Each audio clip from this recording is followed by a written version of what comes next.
నమస్తే, welcome to TV 999 news. ఇక వార్తల్లోని వివరాలు చూద్దాం. తెలంగాణ రాష్ట్రంలో కొత్తగా కొలువైన కాంగ్రెస్ ప్రభుత్వం 6 గ్యారంటీల స్కీమ్తో ప్రజల్లో అనూహ్య స్పందన లభించింది. దానిలో భాగంగా భద్రాద్రి కొత్తగూడెం జిల్లా పాల్వంచ మున్సిపాలిటీలోని వార్డుల వారీగా మరియు మండల పరిధిలోని ప్రతి గ్రామాన ప్రజాపాలన సెంటర్లను ఏర్పాటు చేసి ప్రజల వద్ద నుండి ప్రజాపాలన దరఖాస్తులను ఎటువంటి అసౌకర్యం కలగకుండా నేరుగా స్వీకరిస్తున్నారు. వృద్ధులకు, వికలాంగులకు ప్రత్యేక కౌంటర్లను ఏర్పాటు చేసి ప్రజాపాలన దరఖాస్తులను అధికారులు తీసుకుంటున్నారు. ప్రభుత్వం ఉచితంగా ఇచ్చే ప్రజాపాలన దరఖాస్తులను మాత్రమే ప్రజలు 6 గ్యారంటీలకు సంబంధించిన వివరాలను ప్రభుత్వం ఏర్పాటు చేసిన కౌంటర్లలో ఇవ్వాలని జిల్లా కలెక్టర్ డాక్టర్ ప్రియాంక తెలిపారు.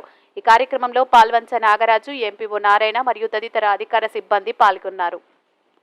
భద్రాద్రి కొత్తగూడెం జిల్లా పాల్వంచ మండలంలోని బంజర గ్రామ పంచాయతీ రైతు వేదిక నందు ప్రభుత్వ పథకాలలో 6 గ్యారంటీలకు సంబంధించినటువంటి దరఖాస్తులను సర్పంచ్ గారు శ్రీ ముక్కటి నాగేష్ గారి అధ్యక్షతన ముఖ్య అతిథిగా వరపాటి వాసు గారు పాల్గొని ఇట్టి కార్యక్రమంలో అందరూ ప్రజలు ప్రభుత్వ పథకాలు సద్వినియోగం చేసుకోవాలని ప్రజలను గౌరవ జడ్పీటీసీ గారు కోరడం జరిగింది.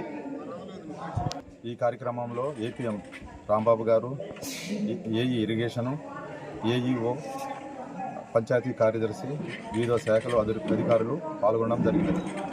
మరిన్ని వివరాల కోసం చూస్తూనే ఉండండి టీవీ 999 న్యూస్.